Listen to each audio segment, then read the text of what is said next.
सप्ताश्वरथमारूढं प्रचण्डं कश्यपात्मजं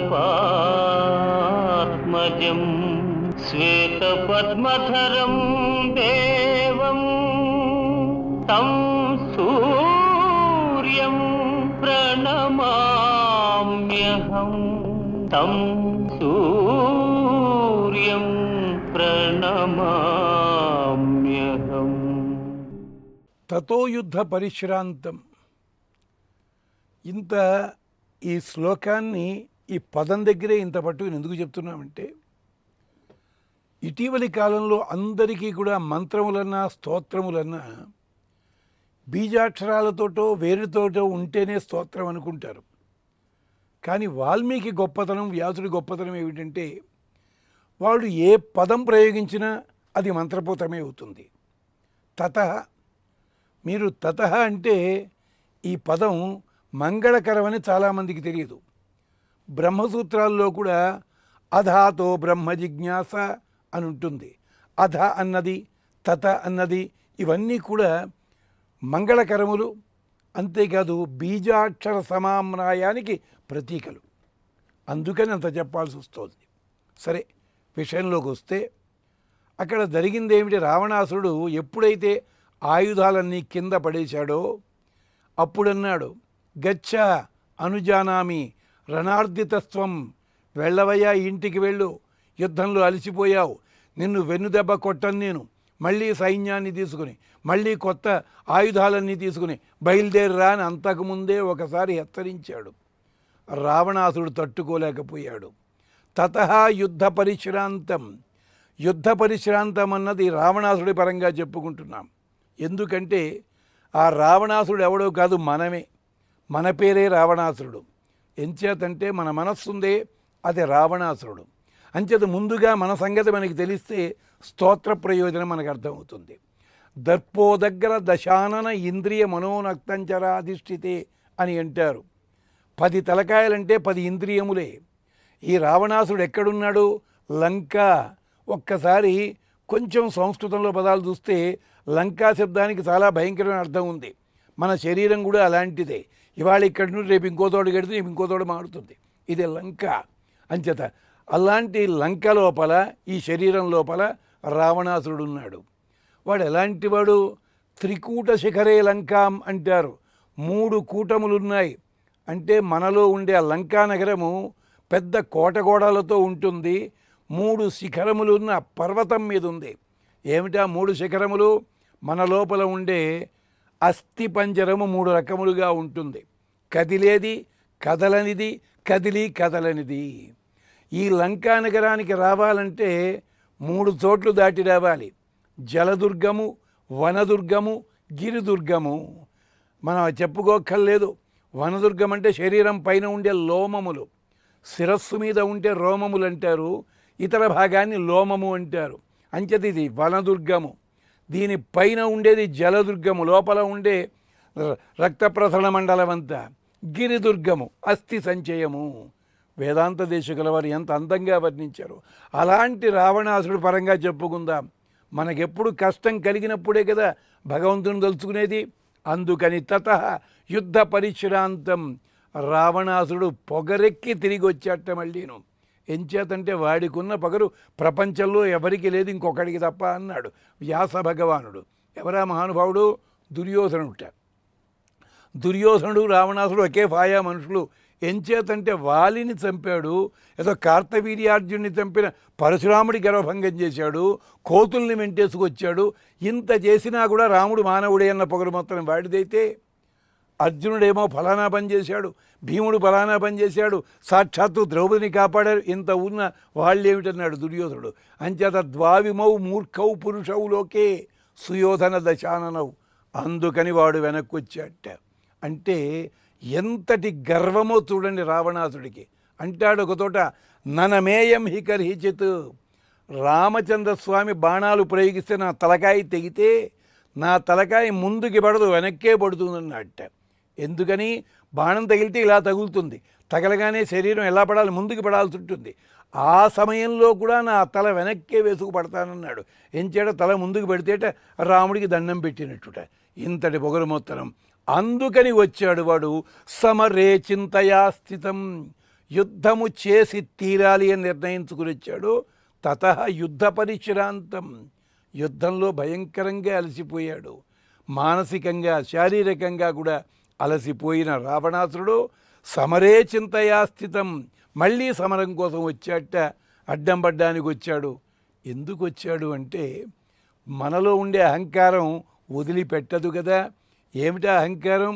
రావణాసురుడు చాలా కాలం రోజు అనేవాట, నన్ను ఎదిరించే శత్రువుడు దొరకడం లేదు, అందరినీ జయించేశాను, ఖాళీగా కూర్చున్నాను, యుద్ధం లేకపోతే తోచట్లేదు అనుకున్నట్టు. ఇలాంటి వాళ్ళు చాలామంది ఉన్నారు చరిత్రలో. దంభోద్భవుడని, ఏదో దుందుబి అని, ఇలాంటి వాళ్ళు కొంతమంది ఉన్నారు. అలాంటిది శత్రువు వచ్చాడు, ఎక్కడో కూర్చుని ఎదిరించటం లేదు ఆ మహానుభావుడు, దాడికి దిగటం లేదు, ఇంటి ముందుకు వచ్చాడు. పోనీ రథం ఏమన్నా ఉందా? రథం లేదు. కవచాలున్నాయా? ఆయుధం ఏమీ లేవు. చిన్న గావంచా కట్టుకున్నాడు, గావంచా కప్పుకున్నాడు, వచ్చాడు వెదురు వద్ద విల్లు పట్టుకుని మహానుభావుడు. పోనీ సైన్యం ఎవళ్ళండి? చిటిక వేస్తే పారిపోయేలాంటి సైన్యమా? అంచేత నిలకడలేని అలా కోతి మూక అన్నాడు పెద్ద ఆయన. అలాంటిది వేసుకొచ్చాడు. వచ్చినవాడు నా కోట మీదకి వచ్చాడా? వచ్చి కోట ధ్వంసం చేశాడా? ఎంత గొప్ప అదృష్టమయ్యా నాకు, ఎన్నాళ్ళకి సరైన శత్రువు దొరికాడు. శత్రోః ప్రఖ్యాత వీర్యస్య రంజనీయస్య విక్రమై అన్నాడు. అదిగో అందుకని సమరే చింతయా స్థితం, యుద్ధాయ సముపస్థితం, యుద్ధం కోసమని ఎదురుకుండా వచ్చి నిలబడ్డాడు. తతో యుద్ధ పరిశ్రాంతం, సమరే చింతయా స్థితం, యుద్ధ పరిశ్రాంతం అయినా సరే అల్లా వచ్చాడు యుద్ధానికి. అంటే జీవుడు కూడా ఇలాంటి పొగరు మొత్తమే ఉంటుంది. కష్టం కలిగింది, కష్టం కలిగిందా అనుకుని మళ్ళీ ఆ పని మాంతాడా? మళ్ళీ చేస్తూనే ఉంటాడు. అంటే ఇంత కష్టపడి సాధించుకున్నది అట్టే పెట్టుకోవాలని ఆలోచించడు వాడు. సమరే చింతయాస్థితం, నేను ఎలాగైనా దీన్ని తట్టుకుని నిలబడతాను, ఎవడు నన్ను మించేది అంటాడు మనవాడు. సీత అనే జీవుడు కూడా ఈ లోపల ఉన్నప్పుడు ఈ జీవుడు కూడా ఒక రకంగా అయోధ్య చేరుకోవాలి. అయోధ్య అంటే వైకుంఠానికి పేరు. లంకలో ఉన్నవాడు అయోధ్య చేరుకోవాలి. దానికోసం ఎప్పుడు కూడా యుద్ధం మీదే దృష్టి పెడుతుంటాడు జీవుడు. యుద్ధం కాదు, భక్తి కలిగి ఉంటే పరమాత్మ దగ్గరికి వెళ్తాడు, యుద్ధం అయితే ఇక్కడే ఆగుతాడు. కానీ మనవాడు సమరే చింతయా స్థితం అంటే, లేదండి మాకు భక్తి బాగా ఉంది అన్నారు వాళ్ళు. అలాగా ఎంత భక్తి ఉంటే మానవ జన్మ ఎందుకు ఎత్తికంట?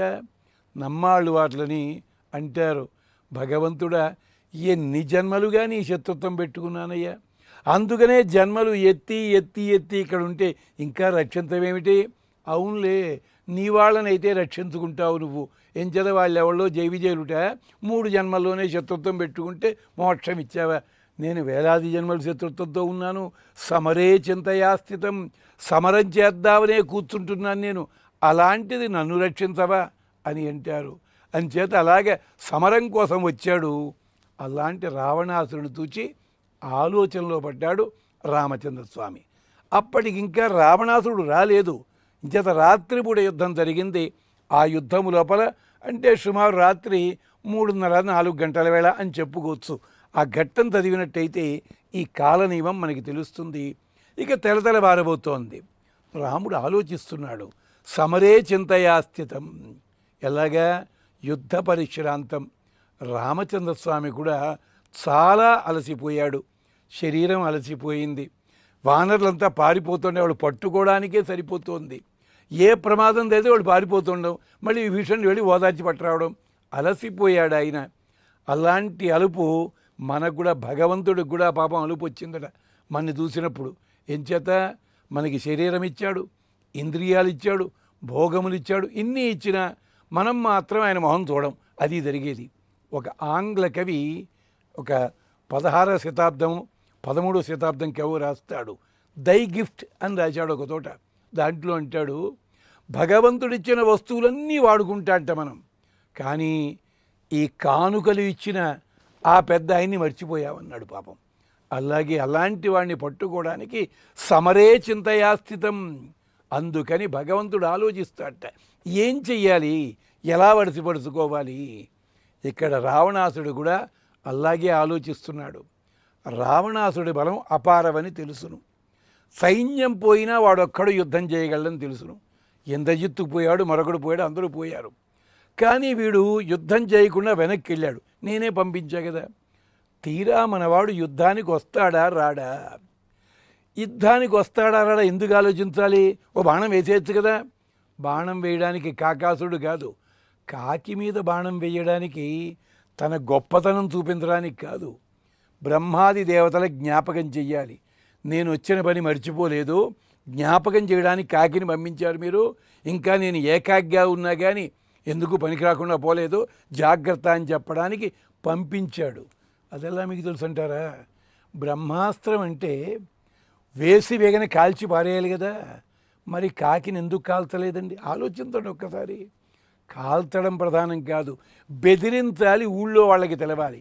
అందుకని అంచేతే వాల్మీకి కూడా అనుజగామ హ అన్నాడు. ఇదేం బాణంరా బాబు వెనకాల పోతోంది అని ఆశ్చర్యపోయాట ఆయన.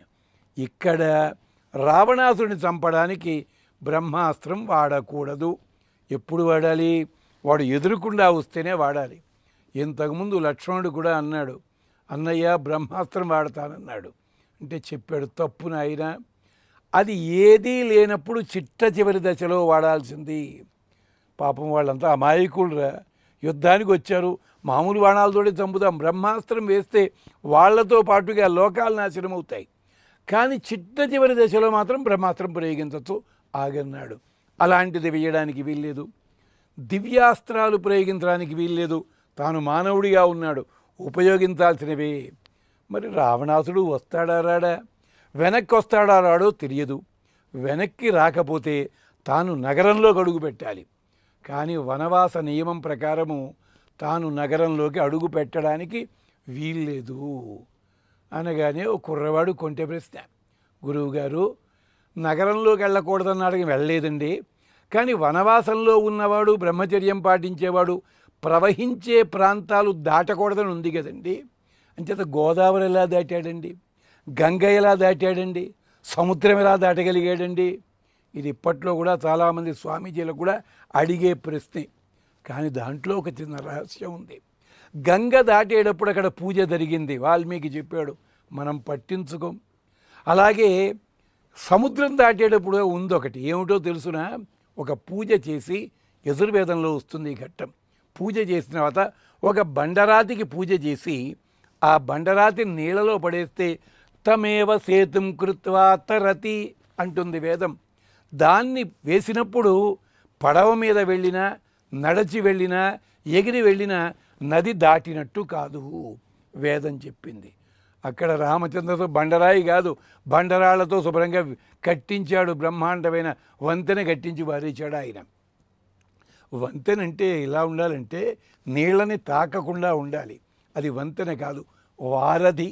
తేడా ఉంది. అంటే వంతెన అంటే బ్రిడ్జ్ అంటారు, వారధి అంటే కాజ్వే అంటారు. అంటే తాత్కాలికముగా నిర్మించినది, అది కట్టి దాన్ని దాటుకుంటూ వెళ్ళాడు మహానుభావుడు. అందుకని ఇప్పుడు అవసరం వచ్చిన నగరంలోకి వెళ్ళడానికి వీల్లేదు. యుద్ధంలో నిలవకుండా పారిపోయిన వాడిని వెంటాడి చంపితే మళ్ళీ అధర్మం అవుతుంది. అంచేత ధర్మంతో ఉన్నాడు, ఏం చెయ్యాలి? ధర్మం తప్పడానికి వీల్లేదు. వాడు వస్తాడో రాడో తెలియలేదు. చీకటి పడింది, చీకటి అయిన తర్వాత మళ్ళీ తెల్లారదాని వస్తాడో రాడో తెలియదు, ఆలస్యం అవుతోంది, ఏం చెయ్యాలి? అంచేత యుద్ధానికి తిరిగి రాకపోతే ఎలా రప్పించాలి? సమరే చింతయా స్థితం. అందుకని ఆదిత్య హృదయంలో ఈ ఒక్క శ్లోకం ముందుగా మనస్సు పెట్టి చదివినట్టయితే ఏమిటి జరుగుతుంది? ఏం చెయ్యాలి? ఏమిటి సాధించాలి? ఇన్ని ప్రయత్నాలు చేశాను, ఇది జరగలేదే, ఏమిటి? మనసు చాంచల్యం ఉంటుంది చూచారా? ఈ మనస్సు చంచల బుద్ధి పోతుంది ఒక్క శ్లోకంతో. సప్తాస్వరథమారూఢం ప్రచండం కశ్యపాత్మజం శ్వేతపద్మధరం దేవం తం సూర్యం తం సూర్యం ప్రణమామి.